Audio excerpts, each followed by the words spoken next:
queen, the magician, the lover in you. Every single day, we are called to walk in our purpose. Answer the call. Lay down your burden and anything that holds you back and take your rightful place. The battle is everywhere. It's right in your face. Let's go.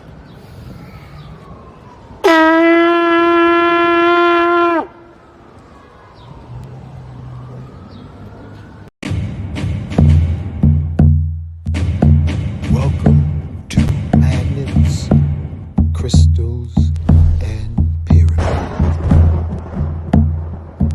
Success is your destiny. Yes. Love, wisdom, power. Remember always who you are. Yes. Yes. I am love, wisdom, power. Yes. Yes. I am love, yes, power. Yes. I am love, yes, I am love, wisdom, power. Yes, yes, I am love, wisdom, power. Master. Yes, I am. Yes, love, wisdom, power.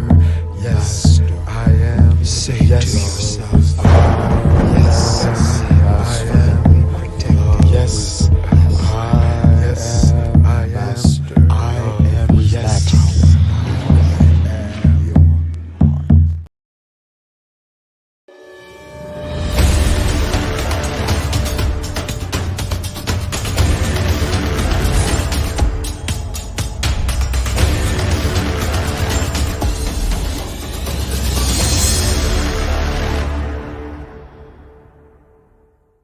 Beloved mighty omnipresent, great hosts of sitting ascended masters, great angelic hosts, great cosmic beings who govern the system of worlds and the seven light world.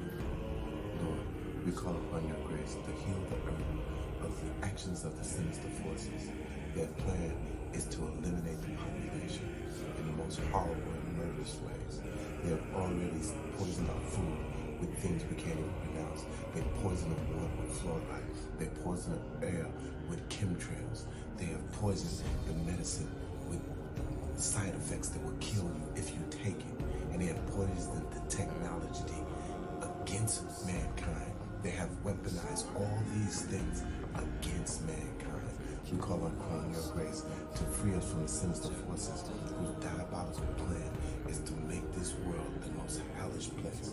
America, which was the light of the world, that was brought to the world, established in this world, to make every human being here ascendant, and then to have that spread throughout the world. Lord, we ask you to incarnate in this very planet, incarnate in mass, incarnate with sitters and ascended masters, with divine beings of every type, to bring in revolutions of meditation, revolution of mantra repetition, revolution of chanting, revolution of spreading love and light, revolutions of knowledge. Lord, we call upon you to empower us with our divine selves, so that we can rid the world of these very sinister forces whose aim is to do nothing but create this place to be a Sodom and Gomorrah. We already know that Earth is the most wicked planet in the universe. Let us turn it to be the light of the world, so that it is the greatest planet in the universe, so that we excel even what is happening in the great central sun. As a matter of fact, Lord, we ask all the beings from the great central sun to incarnate on the earth, to incarnate on the earth, to incarnate on the earth within us, so that we could do the work that I'm begging for now. Oh Lord, I ask this in the name of Swami Muktananda Paramahansa, Bhagavan Nityananda, Guru Mahā Chivilasananda, beloved Saint Germain, Lord Jesus the Christ, Lord Buddha, Allah, and the great Sundar Kumar. Almighty I am, Almighty I am, Almighty I am. Greetings, loved ones. My prayer for you for 2024 is to be in a vibrational receiving match.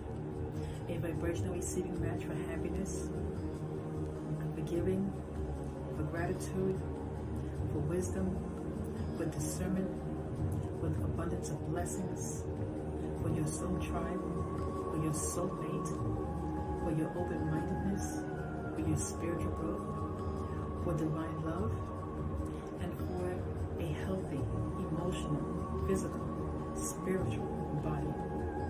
I wish you all these things and pray that you receive all these things in the year 2024. Receive it all languages. Ashe, Amin, and Namaste.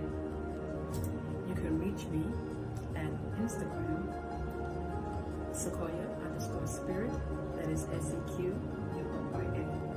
Again, I wish you all these blessings and so much more in the year of 2024. Thank you.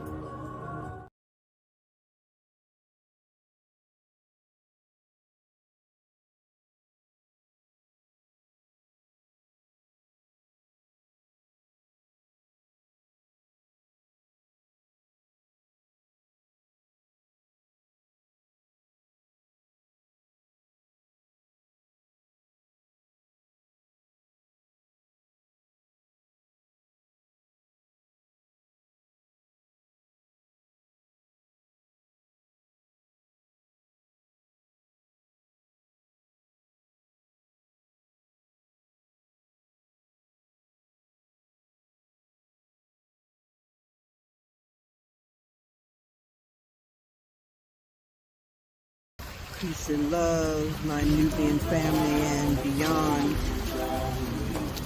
Give thanks for this 2024, for whatever is in your heart to be appreciative and have gratitude for right now. Take a moment and do that.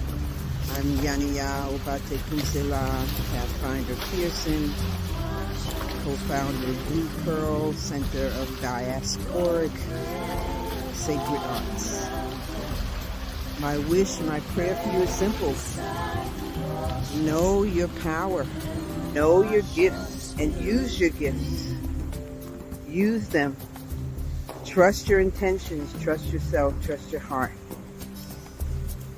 Give energy and power only to that which you desire. Keep your eye on the highest frequency of love, and know that you are held. That is my prayer.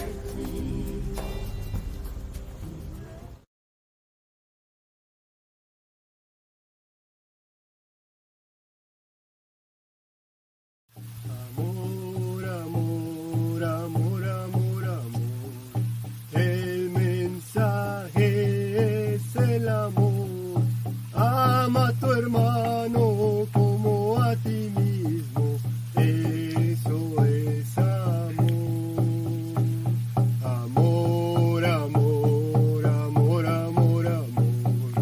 El mensaje es el amor. Ama a tu hermana como a ti misma. Eso es amor. Grandes fuerzas de la paz crezcan siempre, siempre más. Que reine la paz y acabe las fronteras.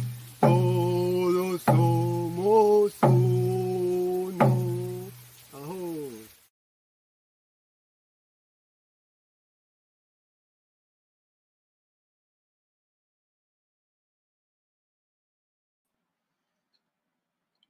Okay, greetings and welcome, family, to Magnus Crystals Pyramids. Hold 1 second as I fix my sound system. I got an old computer here. Test, test, test, test. There it is, right there. All right, we got a special event for you tonight.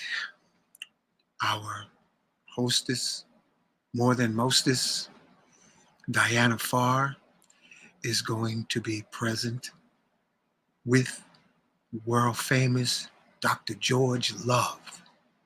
And they're going to share insights to elevate you for kidney health. Your kidneys are literally your life force engines of the body. And you're going to learn a lot about how to care for and better preserve your kidney vitality. Better weather's coming and you want to be full of energy. So this is a quick invocation. I am in me. I am in Diana Farr. I am in Dr. George Love. I am in you, the listening audience, now and in the future. We thank you for being born, my brothers and sisters. Thank you for being alive. Thank you for surviving the airport adolescence of our youth. And we wish for you to tuck and roll and remember what you was born to do. Don't hang out at the airport of this incarnation. You're on a special mission, and we wish for you to gather your faculties, forgive all the everything less than love, from the highs, the lows, the sunny, the cloudy, the pain, the rain. You're greater than your memories, and may you rise to the occasion.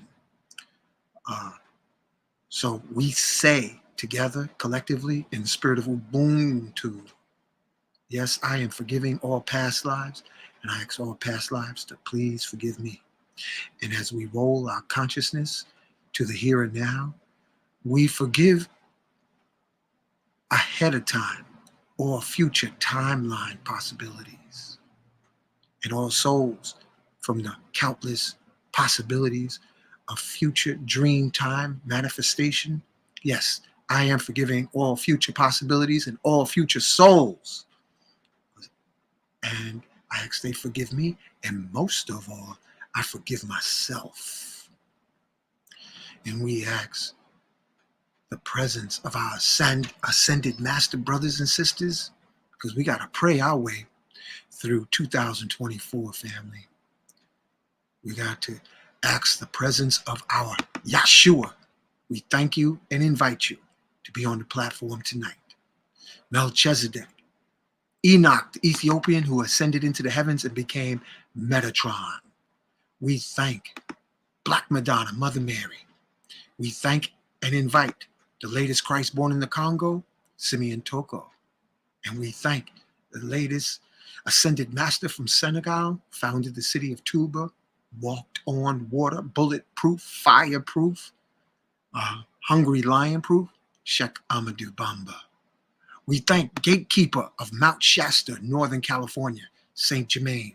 We thank you and invite you. Nikolai Tesla, we thank you and invite you. Sanat Kumara, we thank you and invite you. And we also ask that Archangel Michael surround all our brothers and sisters wherever they may be, protect them and hear their call, verbally or mentally, for protection.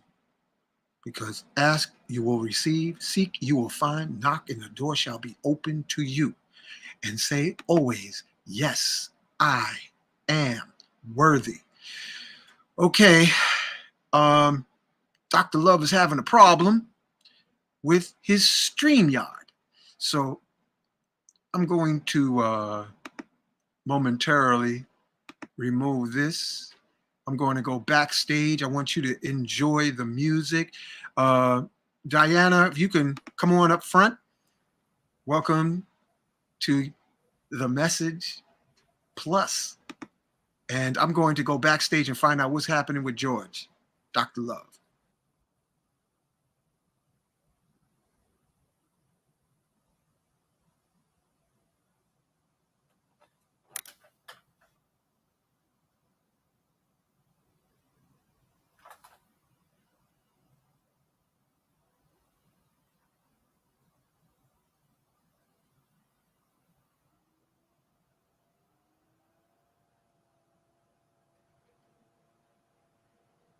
Calling him now, family.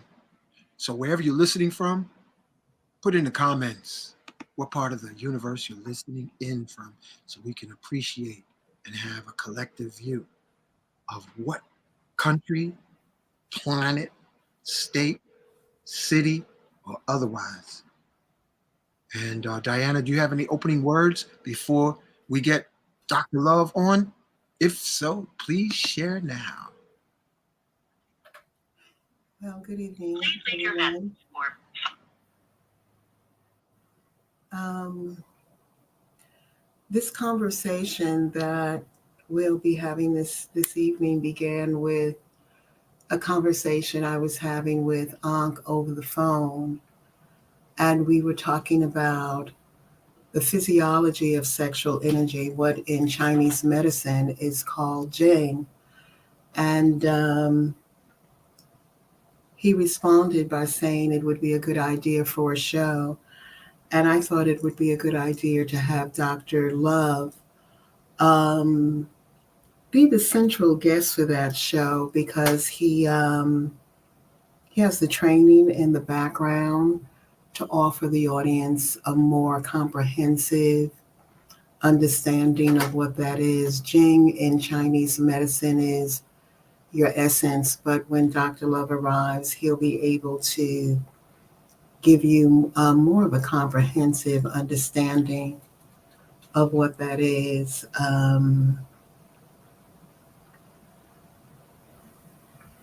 So hopefully the technology will allow him to come in.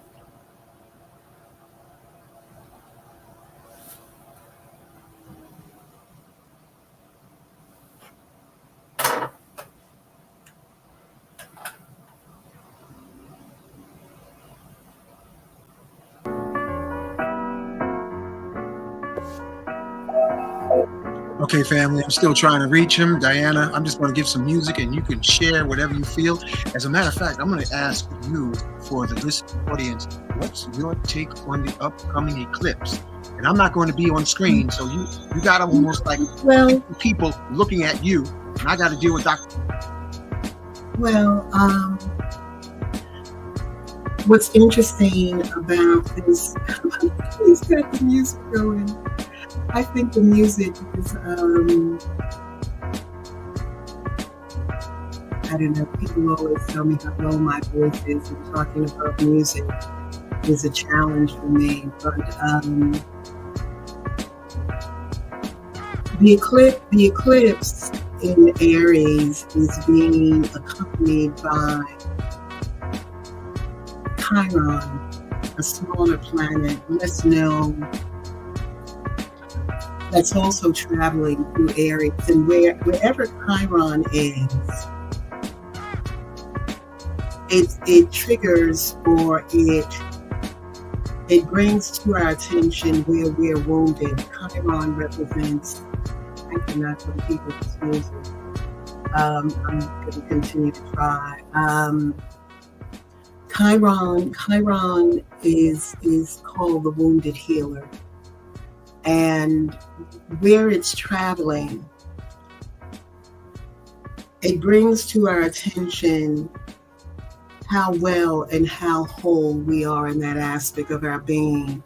So what's interesting about it accompanying the sun in Aries during this eclipse is that because the solar eclipse is happening in Aries, it's bringing forth an opportunity for people to pioneer and go into another area in their life, to open new pathways. But because Chiron is there, those pathways are born out of the womb. Where were you wounded? What has your growth and development taught you? So that's really in a nutshell. People may be feeling sensitive. Solar eclipse always happen on a new moon. So new moons represent new cycles, accompanied by Aries, which is the pioneer moving forward. The keynote of this eclipse is not just to start something new, but to start a new cycle in our lives and in our being that is emerging out of the places in our life that we've been wounded. And for the wound. Hello, Dr. Love. How are you? Hello, Jennifer. It's good to see you. Okay. I was moon dancing, awaiting your arrival. Rising Sun had asked me to talk about the eclipse, and I'm going to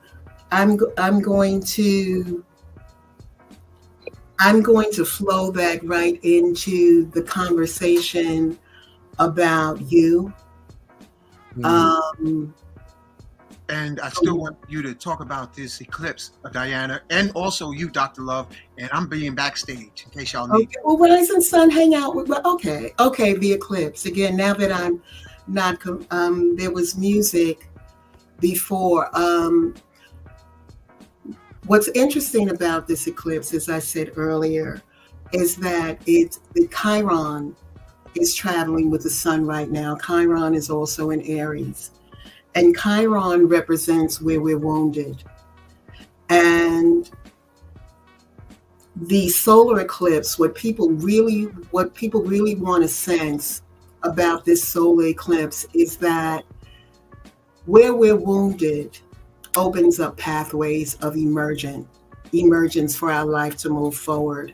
So the overall theme of this eclipse, because Chiron, the wounded healer, is traveling with the sun right now, is that to learn from where you have been wounded, what it can teach you, and how it can open new levels of awareness and new pathways of growth and development in your life, activity in your life, particularly because there's some other major aspects that are happening along with this solar eclipse.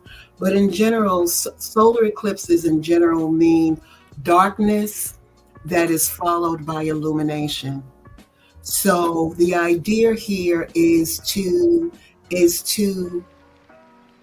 allow ourselves to experience life's lessons, the sometimes discomfort of those lessons, but to really immerse ourselves in understanding what we draw from them. And how I'm going to take that into the conversation with Dr. George Love is that there is an epidemic in the world right now of people that are wounded around their sexual energy, around their kidney energy, around their connection to their ancestral energy, around who they are, abuse. There are so many issues around the wound being connected to our sexual energy. So what I'd really like for you to do, Dr. Love, is first, if you could tell us a little about yourself, how long, because you've been out there before this current movement, however it identifies itself. How long have you been practicing Chinese medicine? Tell us that first, and how did a Black man become a doctor of Chinese medicine? First, share that with the audience, and thank you so much for being here. Okay, so I was a massage therapist for 7 years, and then my massage client said, "You are so smart, you should go to medical school." And I'm like, at 32, I'm a little old for medical school at 32. And they're like, "You got to find some way. You're just way too smart." So I looked around and I found that there was something called Oriental medicine. And I read in the newspaper that there was this guy treating racehorses in Queens. So I said, "Oh, with acupuncture." He was doing acupuncture. When was this? What year was this? What year was this? Yes. This was 1979. Okay, all righty. Okay. 1979. There was no Please. acupuncture schools in the United States until 1980. Okay. And that was Dr. James So, who started the first acupuncture school in Boston. It still exists, but I went to school in Montreal, Canada in 1979. Okay. So it was a 2-year program at the time. So I graduated in 1981. There was a program at Lincoln Hospital in the Bronx. This is a little interesting prelude. Everybody knows who Tupac Shakur is. Yes. Mutulu Shakur was Tupac's stepdad. Yes. And Mutulu had politicized Tupac's mom. So as Tupac was coming up, he came up into this family that says we're in a revolution because they're trying to kill us. So Tupac was motivated to find an alternative medicine because the system, the healthcare system, was not taking care of his mom. Wow. So he said, this Mutulu's mom, not Tupac's mom, Mutulu's mom was not being taken care of. She had diabetes and high blood pressure and knee problems, and they were going from doctor to doctor to health center, and his mom was not being taken care of. So he discovered there was something called Chinese medicine, acupuncture. He investigated, and he's like, we're going to do this acupuncture thing. And there was somebody, a Japanese acupuncturist, who heard about them, the political activists. They were Black and Puerto Rican activists that took over the nurses' wing of Lincoln Hospital. And Mayor John Lindsay came in and said, what do you guys want? And they said, we want a drug detox clinic because the South Bronx is being overrun by heroin drug use and sales. And they were literally decimating the neighborhood. So John Lindsay opened up this acupuncture drug detox clinic.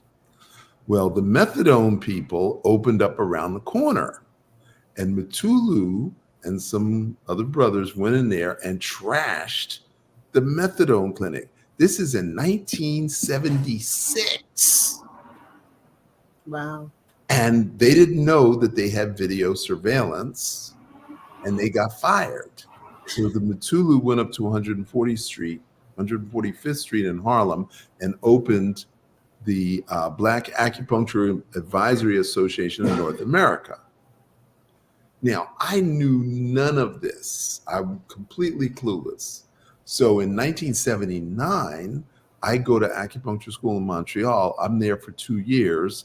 1981, I show up in Harlem on 125th and Lenox, thinking I'm the first Black acupuncturist in Harlem. And one by one, the brothers slide in and like, you going to jail. The FBI is arresting anybody doing acupuncture. And I'm like, why is that? They're like, better you not know. You need to close up. And I'm like, I'm not closing up nothing. So I went on the radio, I went on Manhattan cable TV, and I blew up acupuncture in Harlem. And then later on, I find out what had really happened with the FBI and how they blamed Mutulu for robbing some bank in upstate New York that he had absolutely nothing to do with. It was the Weathermen, which was a white radical group out of California. So how they're going to connect the Weathermen to Mutulu, beyond me. So long story short, I'm working at Lincoln Hospital. I pioneered the 5-point protocol for drug addiction. So we were treating from 100 to 150 people a day, 5 days a week, by doing 5 needles in their ears. And they had to come for 10 days in order for the treatment to work, for them to get off drugs. And slowly but surely, people said, well, I'm not a drug addict, but if acupuncture works, can I get a treatment? So anybody and everybody who was in the acupuncture world, whether they were from France, Sri Lanka, Japan, Korea, they all came through Lincoln Hospital. So I got to meet all the greatest acupuncturists in the world at Lincoln Hospital. And one of them was Dr. Anton Jayasuriya from Sri Lanka. And if you've never been to Sri Lanka, they are darker than me. And the people in Sri Lanka are called Tamil, who are the untouchables, and they started their own black organization called the Tamil Tigers. So we had the Black Panthers, they had the Tamil Tigers.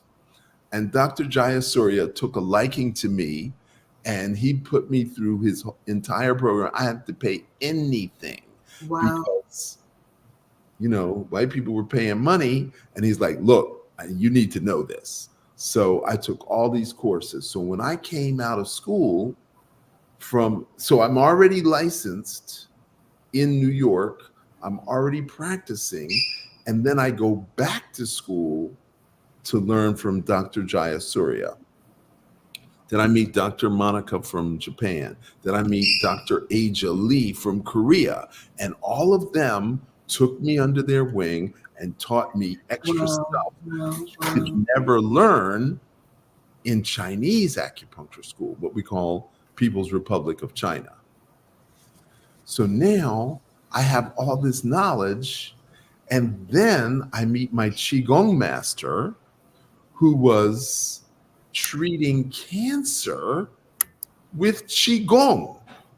So my brain is spinning. Cancer? With exercise? How are you going to treat cancer with exercise? Let me find out. So Dr. Wolde Kite, I don't know if any of you remember. I didn't hear Dr. Kite. But Kite was my mentor, and he was from Guyana. He was a naturopath, a chiropractor, and an acupuncturist. So he was triple threat. He was only 2 years older than me, but I became his student. So he taught me so much stuff that I could have never learned on my own. And then he moved to California, and then I was at the top of the food chain for about 5 years. So then Master Lee's granddaughter came from China, and they start whispering in Chinese. Now I'm thinking, you know, I don't speak Chinese. Why are you whispering? So then I'm like, okay, time for me to go. So I find out that Florida has a license program. So I write, fly down, take the test, and now I have a Florida license. So then I boogie to Florida. 4 years later, Master Lee calls me on the phone and says, my wife died. My wife had a stroke. My granddaughter died in a car accident. And can you please come back to New York and help me run the clinic? And I was like, I'm sorry, Master Lee, I've created a whole new life. And he slams on the phone and says, I'm going to die in 90 days. You must come back immediately. And I'm like, oh, no, what's going on? So I fly back to New York. And then I find out that he was imprisoned and tortured by the Chinese government for 8 years during the Cultural Revolution. They did not want him to teach Qigong. They thought that Qigong was magic and it was fooling the people. And so they locked up anybody and everybody who was teaching Qigong. And that included Master Lee. And he was beaten and tortured every day. He said 80% of the people who went to prison with him died in prison. How did he live? He did Qigong 8 to 10 hours every day. That's the only reason why he lived. So now I'm hearing this for the first time after being with him every day for 6 years. I'm like, how come you didn't tell me this story before? It wasn't important. Now it's important. Don't let my Qigong die. Out of all of my students, I've chosen you to be the lineage holder. And I'm like, don't you have another grandson, nephew, niece? Twice removed? You don't have another relative you can transmit this to? He said, no, you're it. And it sounds very flattering, but I wasn't flattered. I thought this was a burden that you're going to put on me, and I really didn't want it. So let me back up 2 ticks. One day I come into the clinic and he's teaching sexual Qigong to one of his other students. And I'm like, wait a second, sexual Qigong? How come you never told me about it? He said, you didn't ask. I said, okay, Master Lee, will you please teach me sexual Qigong? And so everything I'm about to tell you after is what I learned from Master Lee on top of what I learned from Chinese medicine, okay? So that brings you up to why I am the grandfather of acupuncture and Chinese medicine and sexual Qigong on the East Coast of the United States. You know, Dr. Love, it's interesting. I talk a lot about reality and acknowledging what's actually happening in the moment, that the moment has an intelligence beyond our planning, and that we're in the shadow of this upcoming eclipse. That there is so much sexual trauma in the world. Mm-hmm. And that so much of what people are being triggered in right now in this moment that has a connection to this age that we're living in, moving forward, translating pain, transforming pain into growth and development. I would really like you to really walk us through some fundamental physiology in the body of what sexual energy is in relationship to this highly sexualized environment we live in. There's a lot of conversation about that aspect of our being and how it actually, really start from the beginning in terms of what is the energy, what is sexual energy from a point of view of Chinese medicine. How does our lifestyle and how we behave in that area of our life, how does it really impact our well-being and our ability to heal and move forward and be healthy sexual creatures? So that's my all-inclusive question. Okay. And Well, I'm happy to break that down for you. Yes. Okay. The number one drive of human beings is survival. Okay. So we want to accumulate food to prevent scarcity. We want to accumulate clothing so we don't freeze. We want to accumulate stuff that we can burn to keep us warm.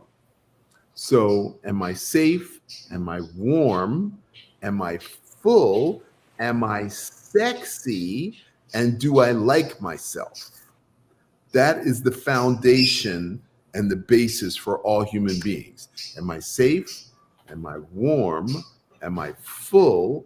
Am I sexy? And do I like myself?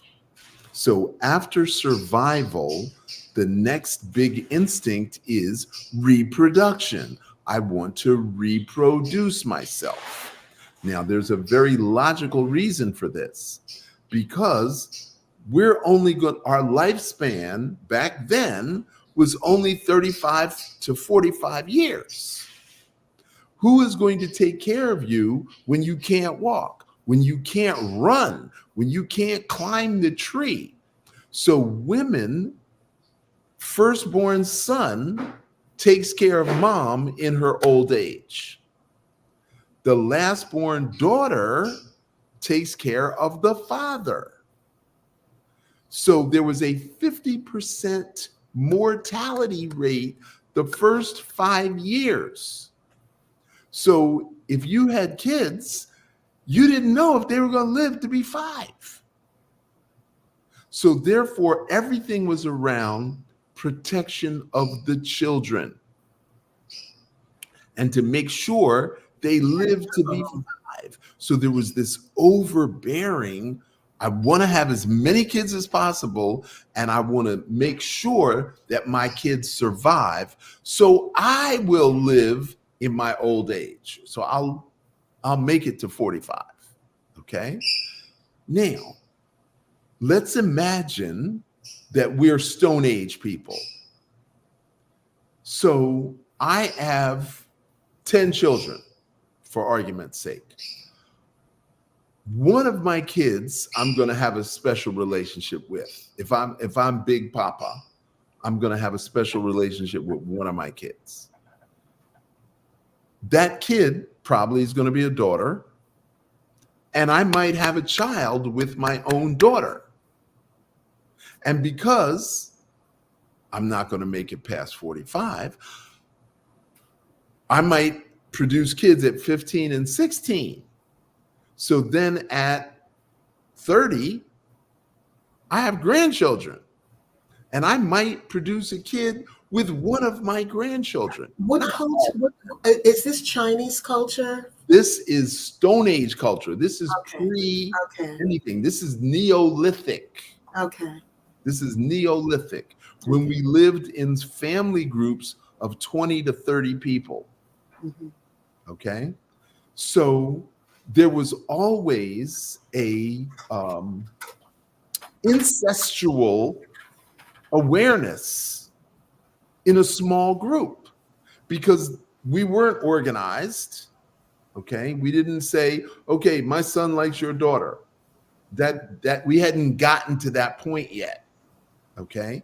That point didn't come around until about 4,000 years ago. So our culture of family groups and not intermarrying, that only happened about 4,000 years ago. Okay? Now, the big man, the chief, the king, the governor, the pasha, whatever name you want to give him, always had more than one wife.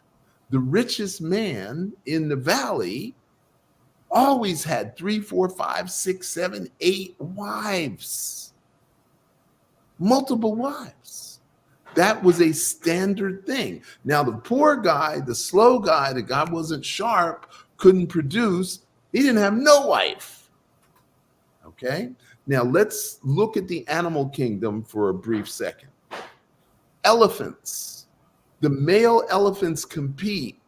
The winner has sex with all the females. The other males get none. The rams compete. One ram wins the battle, and he has sex with all the females. The giraffes. The male giraffes fight. The male camels fight. The winner has sex with all the females. The losers get nothing. So that's a standard thing. And when we go to apes, same thing with apes. So human beings about 1.2 million years ago split off from apes. And then we started walking upright. So human beings, as far as we are now, are only 200,000 years ago. So from 1.2 million years ago to 0.2 million years ago, which is 200,000. So human beings in current form, we didn't even pop out until 200,000 years ago. And so this process of males competing to have sex with all the females, that's pretty much standard in apes. Okay. What you just touched on, I just saw an article, Diana, Dr. Love, about the prolific, and I'm going to pull it up, the prolific amount of people having inbreeding with families.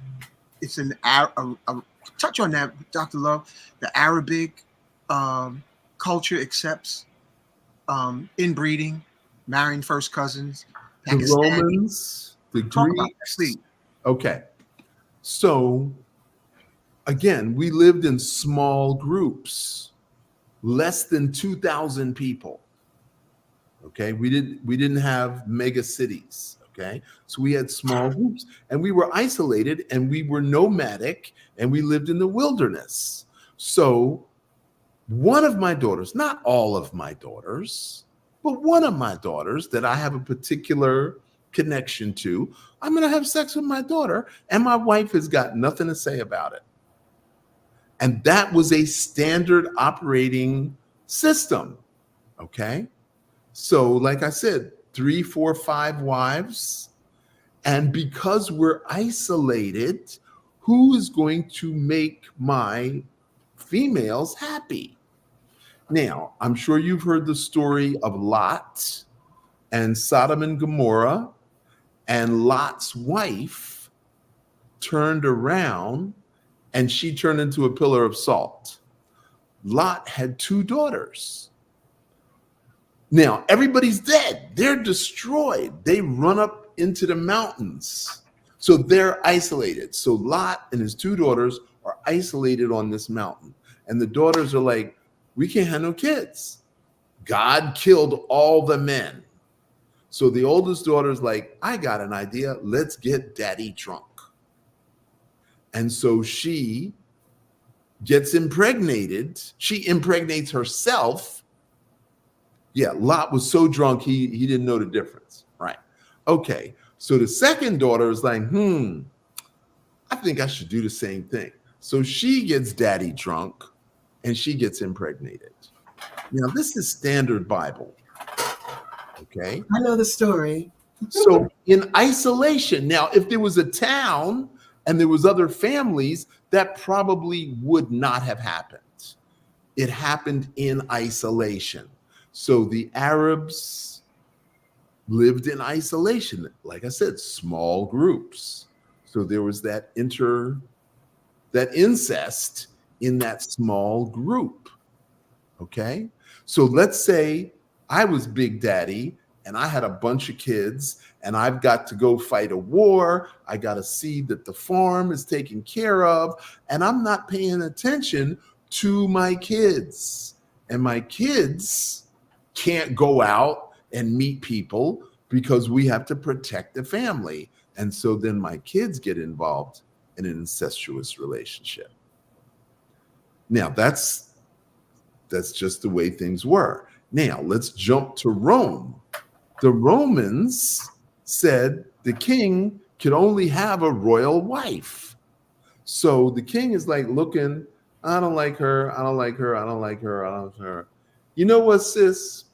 I'm going to marry you. We're going to have kids because I don't like none of these women out here. What is she going to say? No, I don't want to be married to the king. I want some other guy who's substandard. I love my brother. Of course I'm going to marry you. So there's no forcing. There was no forcing. Okay? It was, this is the politically expedient thing to do. Now, I do remember reading that this is King Tut's uncle. King Tut's uncle had his father killed, or they believed King Tut's uncle killed his brother. They believed that. So the wife of the brother, who was King Tut's mother, the law says when your husband dies, the elder brother marries you and takes care of you. So King Tut's mom was like, no, he's a dirty, nasty old man. So she starts writing letters to other rulers like, no way, I'm sleeping with my husband's elder brother. I'm just not doing that. Wow. Pakistan, Qatar, and Burkina Faso, followed by Sudan, Afghanistan, Jordan, Bahrain. Whoa, that's a lot. Iran and Iraq, I did not know about. Saudi Arabia, I did not know about. Syria, United Arab Republic, Libya. Wow. Egypt, I knew about. India, I knew about. Wow, that is a lot. That's a lot. Wow. Yeah. And the reason they give is to keep the money in the family. Yes. Oh, yes. It's always to keep the money in the family. Now, okay. So I know for a fact that in French culture, the families get married and the kids have to pay the price. Okay. So Ford marries Firestone. So the Ford family and the Firestone family get together and like, my son's going to marry your daughter. We keep all the money. And the Firestone daughter is like, he's no. And they're like, you got to do it. You just got to do it. So she takes a lover, he takes a lover, but in public, they're married. And that's pretty much standard procedure in Italy and France. So I'm surprised to learn it's widespread in And Sudan. also with the Hasidic religions, the inbreeding is so high that when they come out, with the genetic problems and disease, ship Exactly. them to Monticello, New York, to live in that town of Monticello. Yes, I know all about it. I know all about it. I have patients from Monticello. Dr. Love, Yes. on that, what Rising Sun just said and the impact of inbreeding, can we talk about, can you talk some about the physiology of Jing and our sexual energy and how it impacts Yes. our overall biology and physical makeup and health and well-being? Can you talk some about that? Yes. Okay. Now, there is a wide range of sexual behavior, and there's a wide range of sexual low sexual energy to high sexual energy. And it's unevenly divided. So a mother could have five girls, and one girl is oversexed, and one girl is undersexed, and the other three are like, I could take it or leave it. And there's no way to tell. It's just the luck of the genetic dice game. Okay. So you're born either high sex drive, middle sex drive, or low sex drive. Okay. Now, there is a need to get married, to have kids for reproduction of your genetic, and for your kids to take care of you in your old age. So a lot of women will marry older men because they are financially secure and they might have playmates on the side already. So they're like, well, maybe he won't be chasing me around the bedroom. A, he's old. And B, he probably already has some little sex kitten somewhere else. So my only obligation is to have sex, to have babies. That's my only obligation. Now, Henry VIII had 5 wives, and he killed them all because they could not produce a male child. And it was against the law to get divorced. So he killed them. He killed them. And then he got married, and then they couldn't have babies, so he killed that one. So there's this reproductive need and a necessity. Okay. Now, let's flip the script and look at women, what women need. Okay. Now, women are professional nurturers. Women need to feel like they're important. They need to be accepted, they need to be valued, and they need to be trusted. So before a woman is going to open up to a man, she's got to be accepted, valued, and trusted. Now, how many men think that way? Not a whole lot. Men desire women, but they're not looking at next week, or next year, and 5 years and 10 years from now. They're not looking down the road. They are lusting after this particular woman who's 16, 18, 20, 22. They're not thinking, how's she going to look 10 years from now? Is she smart enough to run my house? Is she smart enough to run my business? Is she smart enough to raise my kids?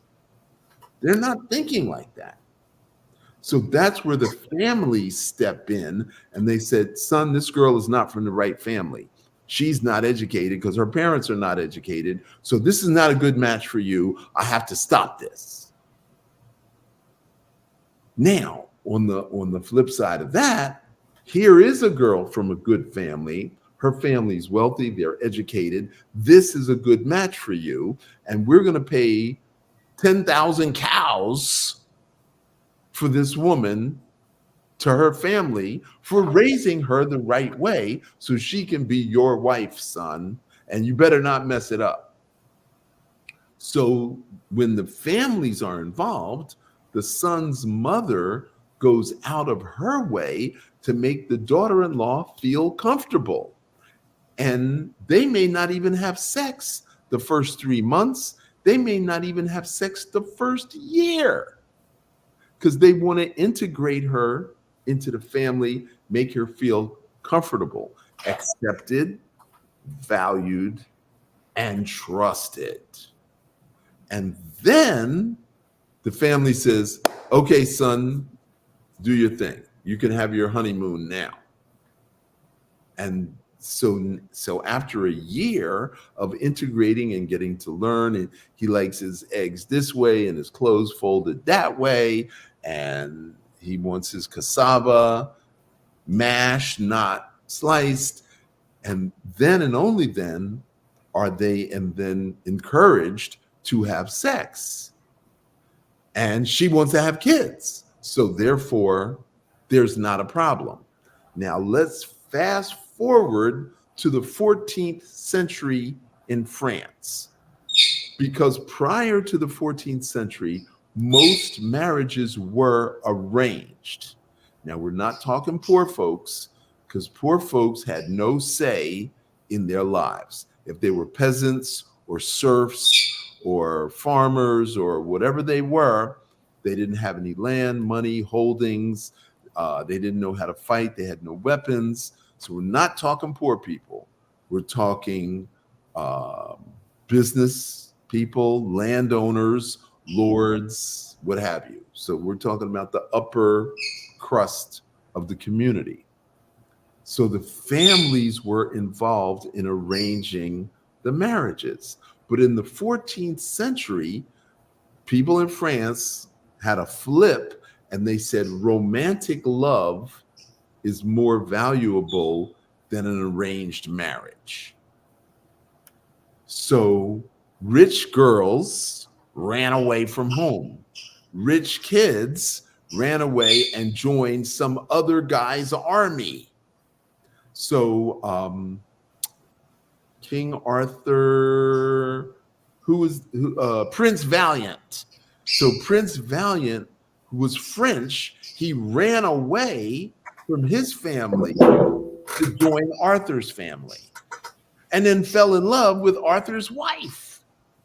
And Arthur's wife is like, my husband's too busy making wars and having business meetings. And Prince Valiant, he's always there. He brings me flowers. He's always kind. He listens to my nonsense. Yeah, I'm going to give Prince Valiant some. So now King Arthur, of course, he's going to find out about it. So what does he do? Does he kill Prince Valiant? Does he kill his wife? Oh, I get it. I'm going to send him into danger. I'm going to pick some war, and I'm going to send Prince Valiant into war. Now, that story sounds exactly like King David, who fell in love with Bathsheba, who was already married to an army officer. And what did King David do? He sent her husband into war to get killed so then he could then have sex with Bathsheba. Now, some of you don't remember your Bible stories. It's okay. I remember that. Yep. But that's a big deal if the head of the Jewish whole thing has the woman's husband killed just so he could have sex with her. That's deep.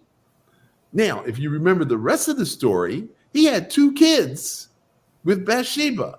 He had a bunch of other kids. He had a bunch of other wives.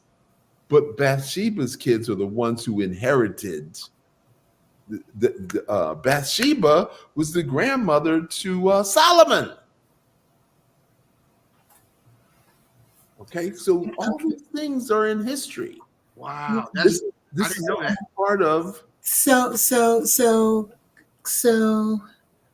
thank you for that. So sex and sexual impulse and the impulse to reproduce is a large part of human and societal evolution.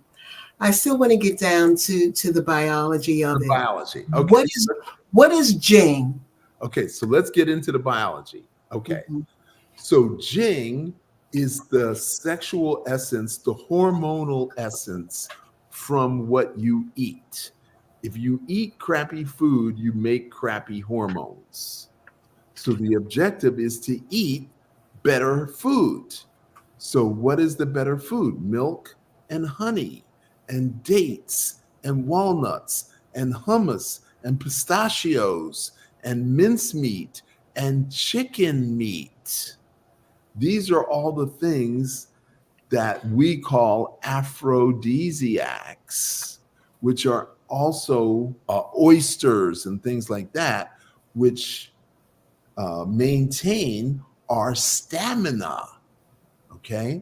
Now, the thing about sex is it is addictive. It's sticky. So there is a hormone drug that's released called oxytocin. So when you have sex with a woman, you both release oxytocin. And then like, that was good. I want to do it again. And I want to do it again. I want to do it again. And you're going to keep having sex with that woman until there's an emotional disconnect and then no more sex, which is typically what happens when people get married. About 16 months average. This is data. I didn't make this up. This is data. 16 months after you are madly in love with this girl, data says, no, it's not, I don't need it like that. And then the guy is on the hunt for the new one. That's why men are never satisfied. Because So basically, you're saying that the men get hormonally satisfied, saying, okay, let's move on to greener pastures. okay, so there's a famous story where the king married the most beautiful woman in the kingdom. And every day she would go riding on her horse. And the stable boy was like enamored of the king's wife. And he just thought, she is the most beautiful woman. So one day, the stable boy is in the local house of prostitution. And here comes the king with his boys, with his entourage. And he is upset. How dare the king cheat on this most gorgeous woman with a lowly prostitute? He just couldn't get over himself. And he was like, for weeks. And he made the mistake of telling one of the people who worked in the stable. And then it got back to the king. So the king invited the stable boy to a private meeting. And he said, what's your favorite food? And he said, steak. I can never get enough steak. So he calls the royal chef in and he says, make him steak, breakfast, lunch, and dinner every day until I say so. Well, after about a month, the stable boy's tired of steak. So he goes back to the king and he's like, King, can I have some like potatoes or beans or something? I'm tired of steak. He said, really? You're tired of steak? The most delicious meat ever? How could you be tired of steak? And that's when the stable boy like, uh-oh, I crossed the line. I messed up. That's when he realized he had messed up. That's pretty good. Get bored.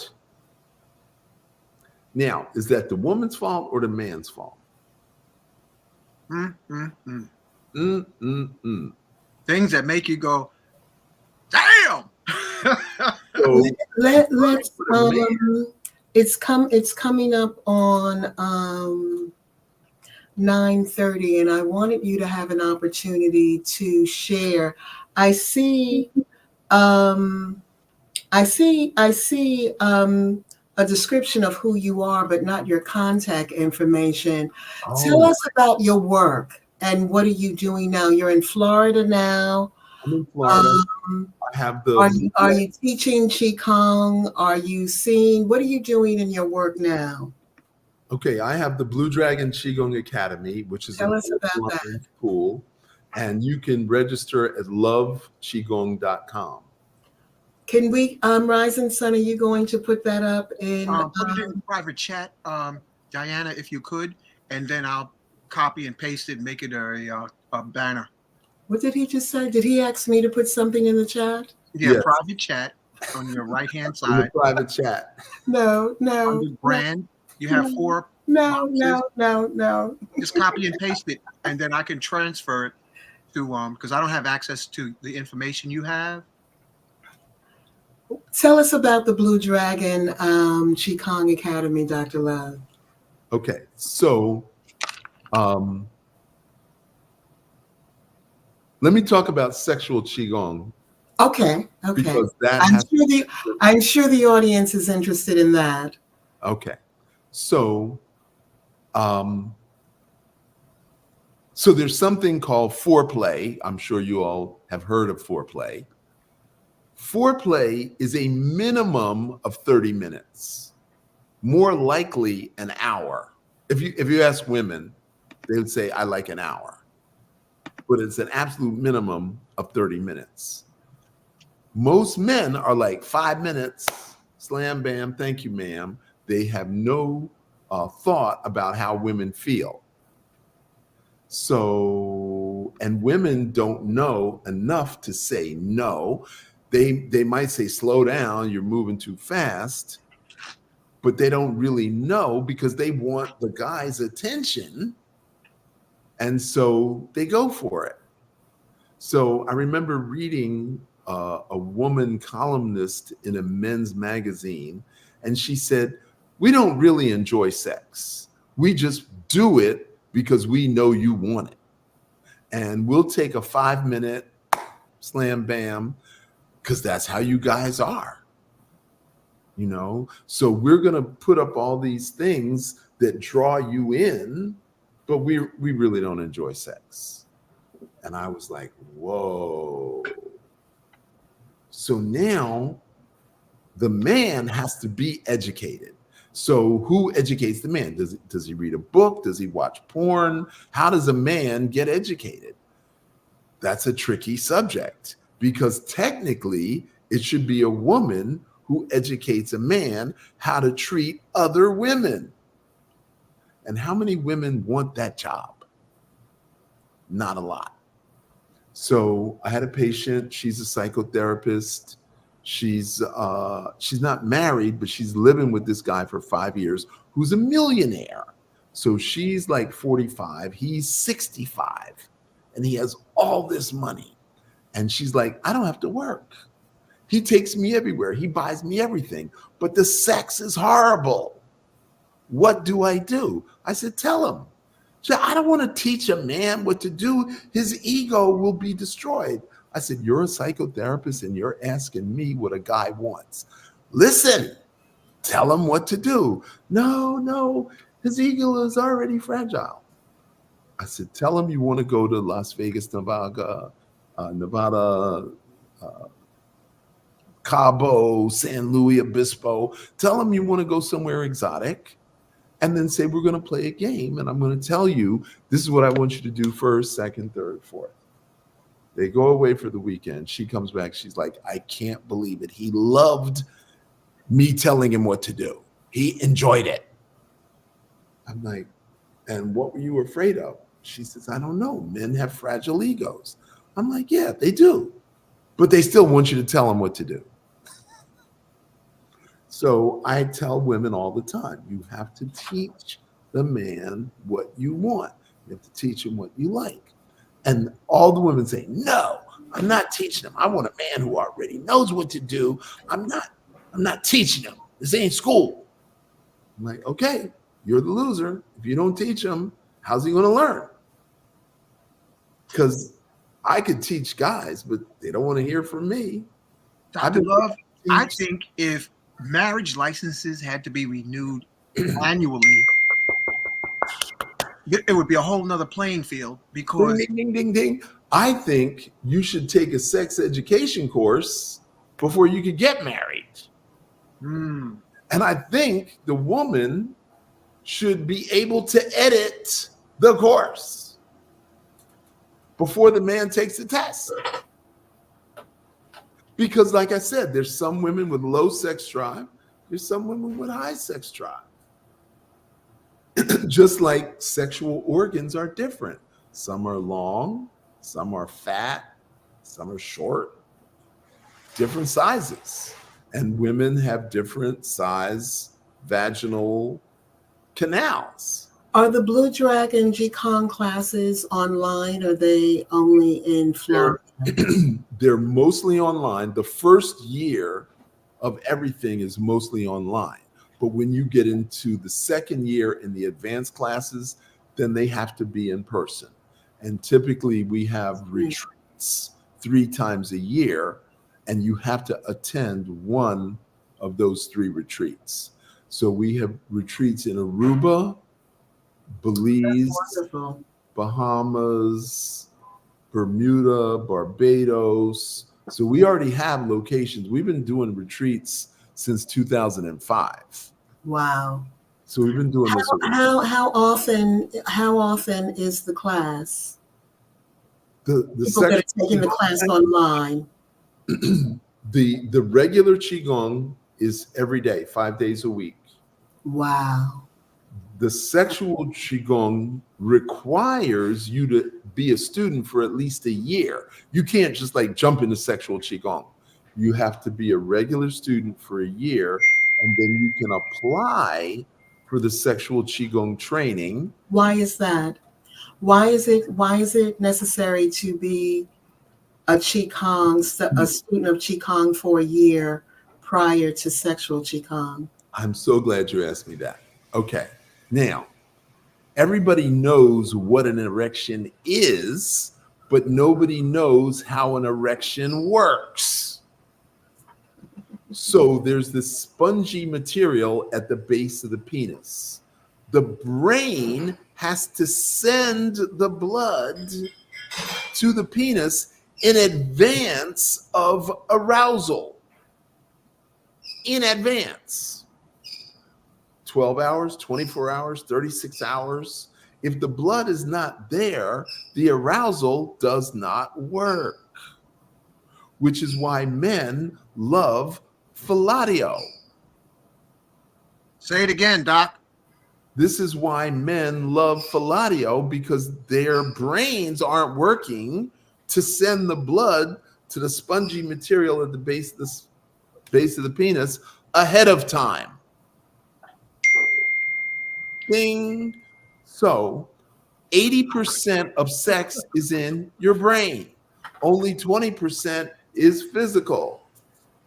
Only 20% is physical. It's all here. Now, if I want to merge with a woman, do I want to be dominant, domineering? Do I want to control her? Do I want to penetrate her innocence? You know, what is my motivation for having sex with that woman?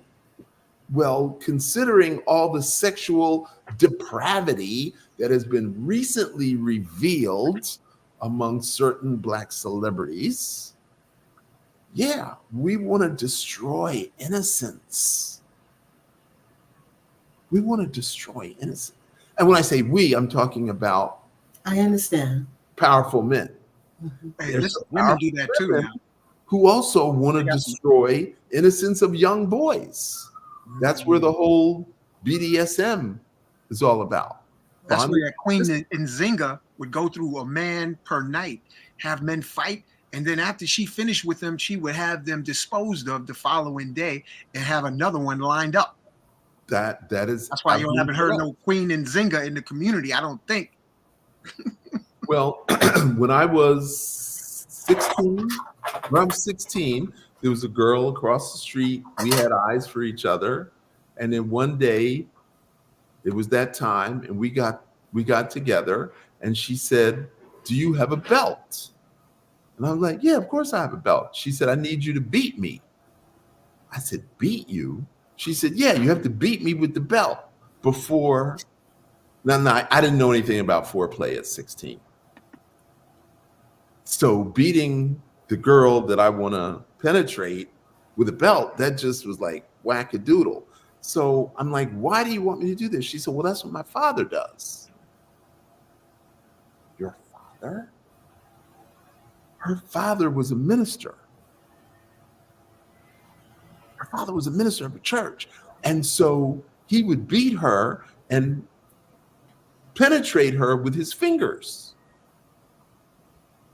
This is somebody that everybody in the neighborhood looked up to this man. And I was thinking, I'm violating this man's daughter. And I'm thinking all kinds of bad thoughts about myself for wanting to have sex with this girl. And the father has already ruined her. And all I could do is like, never mind.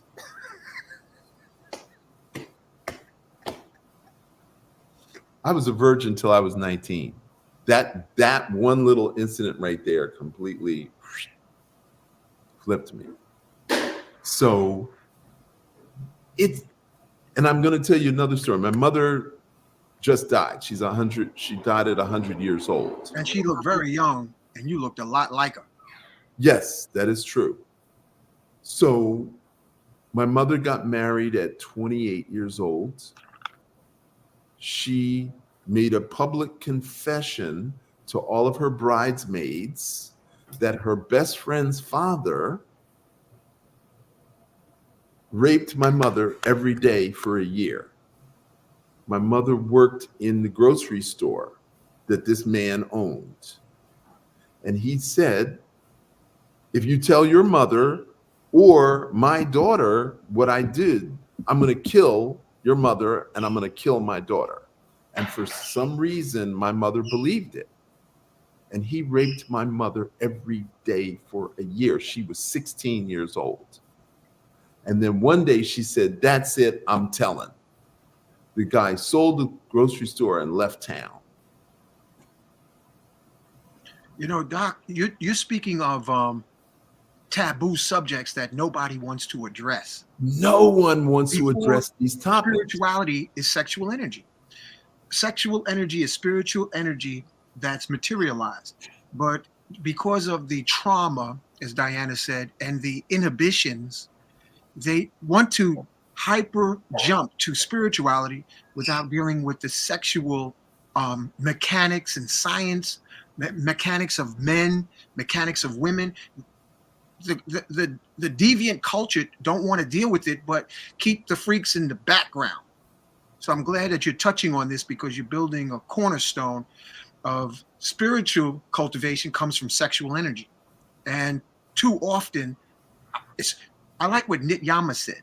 Nit Yama said the most uninhibited that he has experienced was white American women, followed by Latino. He said the ones who had the most potential and the most hangups was Black American women. This is what Nityama said. Okay, well, you have to realize that during the transatlantic slave trade in 1820, the United States banned the importation of slaves. So from 1820 to 1865, in that 45-year period, we were bred like horses.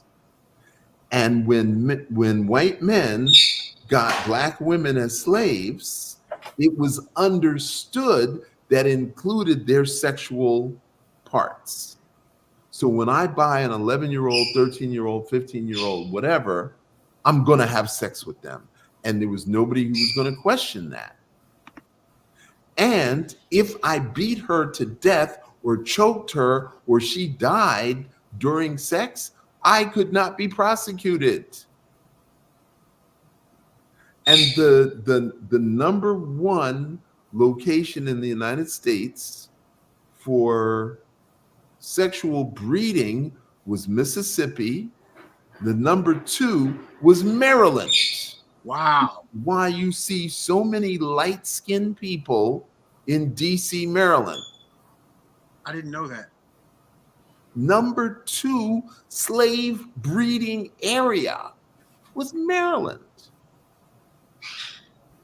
Wow. So black women today, 1970, 1980, 1990, 2000, have the genetic memory of being continuously raped. Well, not just the genetic memory, but I did some work for some time at the Women's Center at Medgar Evers, and there's the work that the women's department did. I don't want to go into the details of it, but the out of that student population, about one out of every two students, female students, had been Sexually assaulted. It's been sexually assaulted. The numbers, the statistics on sexual assault is staggering. And what year was this? Staggering. Oh gosh, this was the 1980s. Okay, so the statistics, they started keeping statistics in 1976. Okay. And it was 1 out of 2 in 76. Yeah. The numbers are staggering. And I know from my work over the years, not deliberately, but I have worked mostly with women. Mm. And the majority of the women that I've interacted with have been sexually abused, more often than not by a family member. Family member or a neighbor or a trusted. Someone close, yes. Someone close to the family. Now, one of my patients who is 45 years old ran into a high school buddy who moved into her building. He went to barbecues at her parents' house. They went out to dinner and he has sexually assaulted her. They're 45 years old. She was like, of course you can come in. Of course you can have a drink. Yeah, put your feet up on the couch. We're friends from high school. She was not expecting a sexual assault.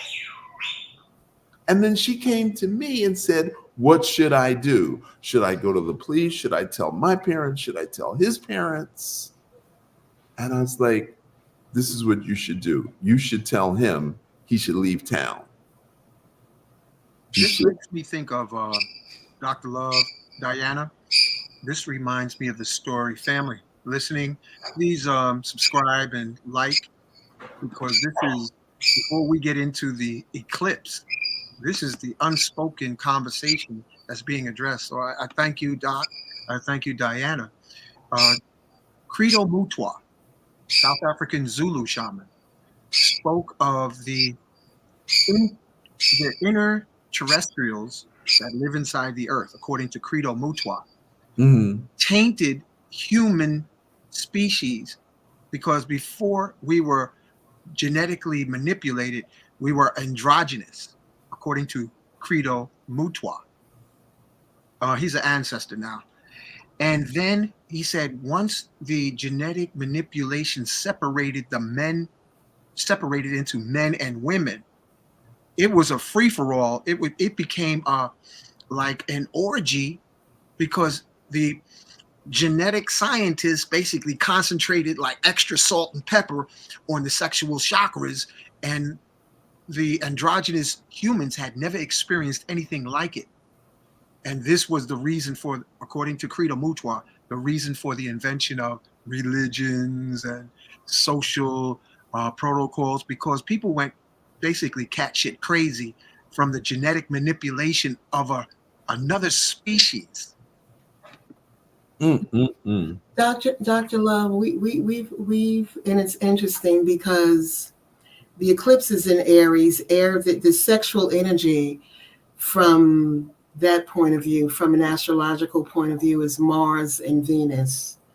And you've done a real good job of taking us through some of the historical landscape in terms of how we human beings have behaved sexually over time.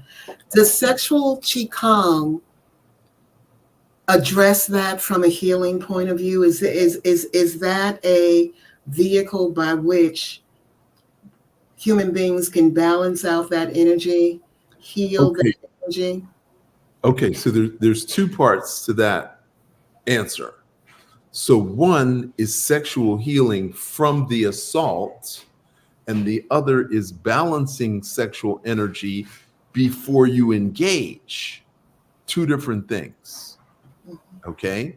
Now, the women patients that I have, after the age of 50, they feel their husbands are inadequate. So they're like, my husband needs some stamina. Can you give him some stamina? Or, you know, he's got erectile dysfunction. He's got low testosterone. So there's that group of people. And the other group are like, I have no sex. This is the females. I have no sex drive. I have no interest. So I have two patients who are black belts that are built like this, and their wives are like, I'm not interested in sex. Imagine if they had annual marriage renewals, what would happen? Because women are very competitive with other women. But if they feel like, oh, I got a river rock husband and nobody's looking at him, then that's going to affect the hormones up the gazoo. So that's why I said there's a wide range of behavior and a wide range of sexual desire. So there's no, this is the one thing that works for everything. Everything is on a case-by-case basis. So sexual Qigong is technically for stamina. It's more about the man than it is about the woman. However, because the majority of my clients are women, I had to learn how to teach women how to have sexual stamina. Because a lot of women, after 15 minutes, they're done. They don't have the physical strength to have sex for more than 15 minutes.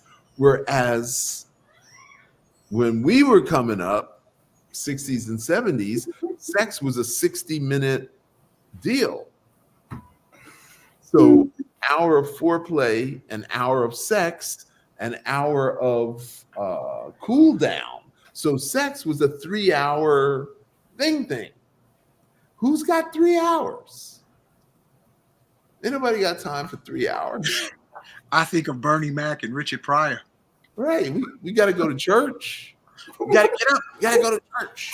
Well, look, it's Dr. Love, share your contact information. Let people know how they can participate in your Qigong classes, how they can contact you personally.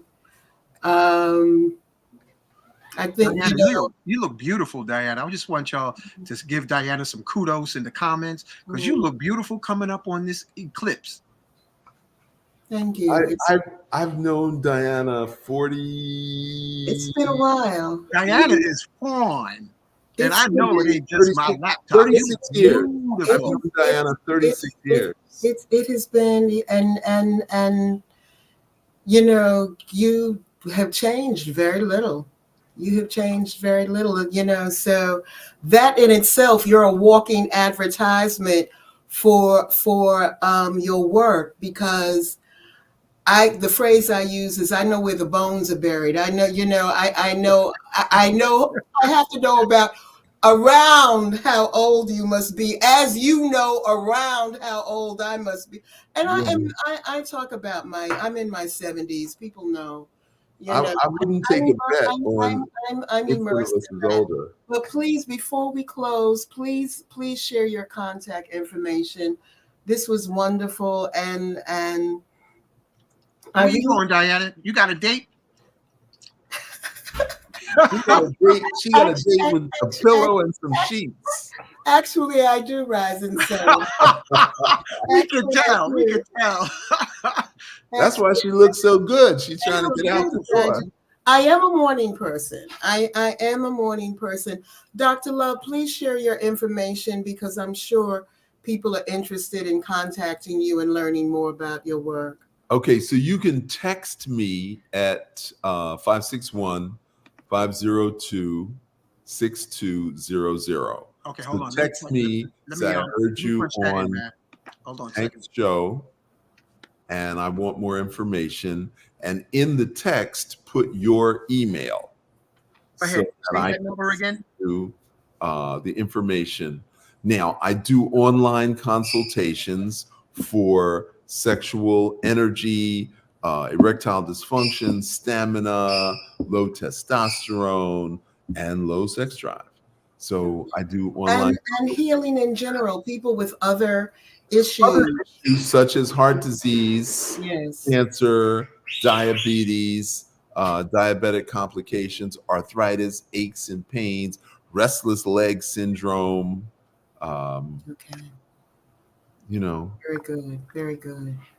Hold on a second now. Don't go nowhere, nobody. I want to get this number in here, 6200, because there's also questions in the chat, in the comments.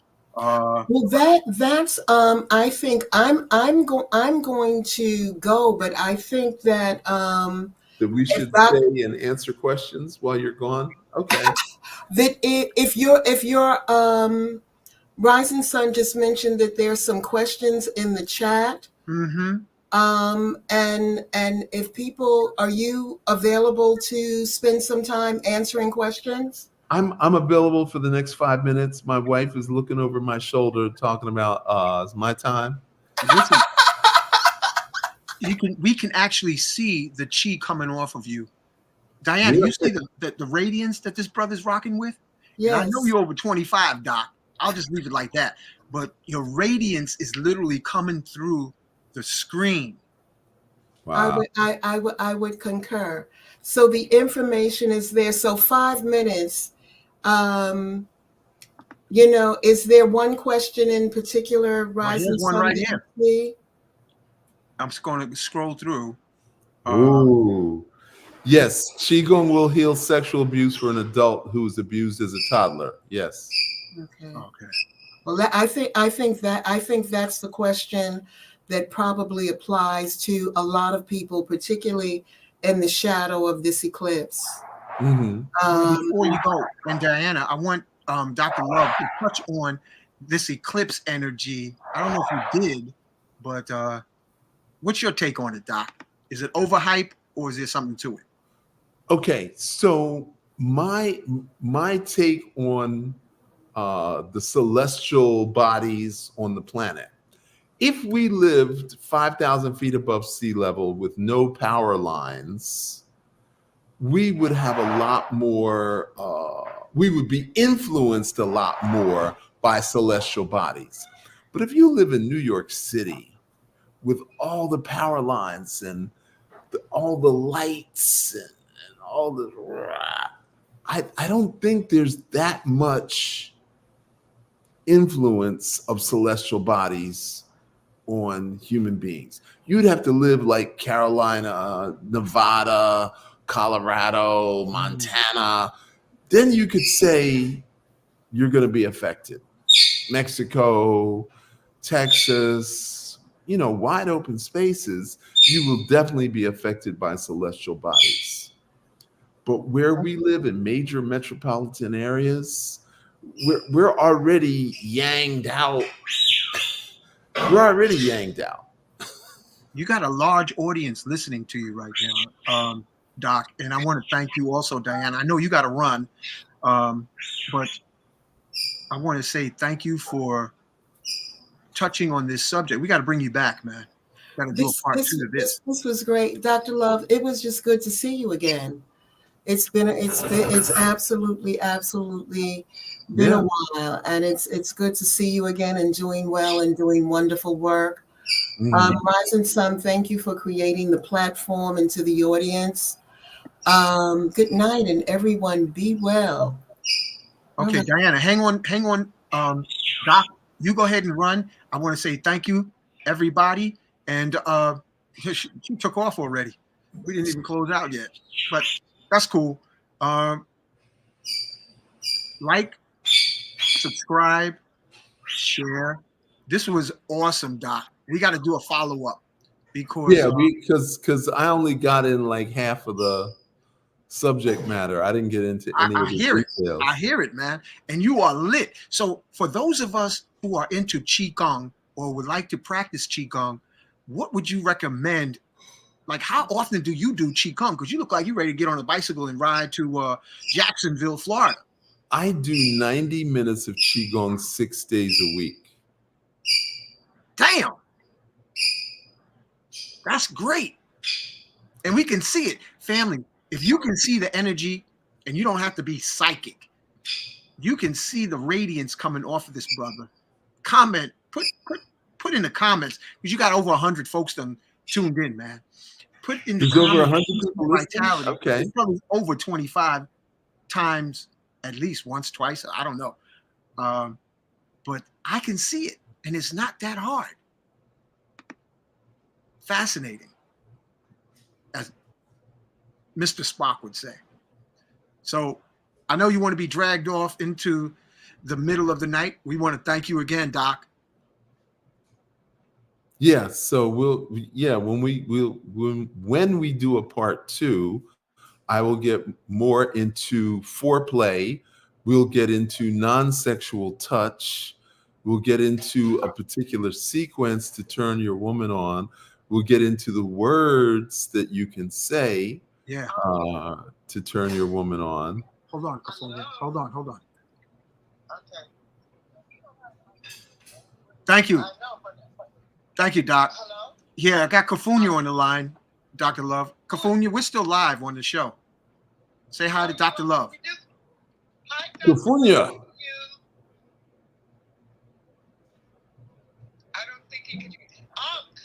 I can barely hear you, but I hear something. Can you hear her now? Hello, Dr. Love. Greetings. Yeah, he can't hear you, but that's okay. We're going to wrap up, and then I'll call you right back. Okay. Yeah, Doc. So we're going to wrap it up because you got more questions coming in, and you're being pulled from 2 different directions. So we're going to do a part 2 because you got a lot to share. All right? All right. Everything he was talking about tonight, Sherry, was dealing with kidney health. Mm-hmm. She's looking at, this is a comment from Sherry to Revitalize. Oh, this is Sherry. Yes. Sherry, we didn't get into the kidneys, but we know that sexual energy is stored in the kidneys, and the adrenal glands are the triggers of sexual drive. So we'll get into the details in the next one. All right. Doc, I'm going to do, if you want to break out, you can. I want to do some heads up on promotions of upcoming events. Okay. So if you want to hang out, upcoming April 13th at Nicholas Bookstore. We got Hold on a second. Let me move this. You have Spiritual Legacies, Volume 8, Saturday, April 13th. Myself, King Simon, Kofunya, and an amazing psychic named Mama Ella. Those of you who didn't get enough, this contact number, Dr. Love, you can have a private consultation, but due to the constraints of time, we can't answer all the questions. That's why we're going to have a part 2. Now, getting back to the advertisements, Sunday, April 14th at Nicholas Bookstore is Dr. Shakira Moore, Lloyd Strayhorn, Adara Moselle, Spiritual Alchemy. That's happening April 14th. And in Atlanta, Professor James Small is having King Simon Promotions is having an event in Atlanta, Georgia. So all of you who are listening in from the Atlanta area, this is happening April 6th and April 7th. No holds barred. Going into May 11th, we're having Mfudisi Jehudi Mess at Nicholas Bookstore. Also, Saturday, April 27th, we have Risa Islam, who's going to be at Nicholas Bookstore. And this is the upcoming events with Spiritual Legacies and Dr. Love. We're going to have a part 2. And we want to thank you, the listening audience, for partaking in tonight's show. So we bid you night, night. And again, those who have questions or want a private consultation, this is the number to text. So all the comments and interest, personal sessions, private sessions, group classes, reach out to Dr. Love. All right, y'all. Night, night.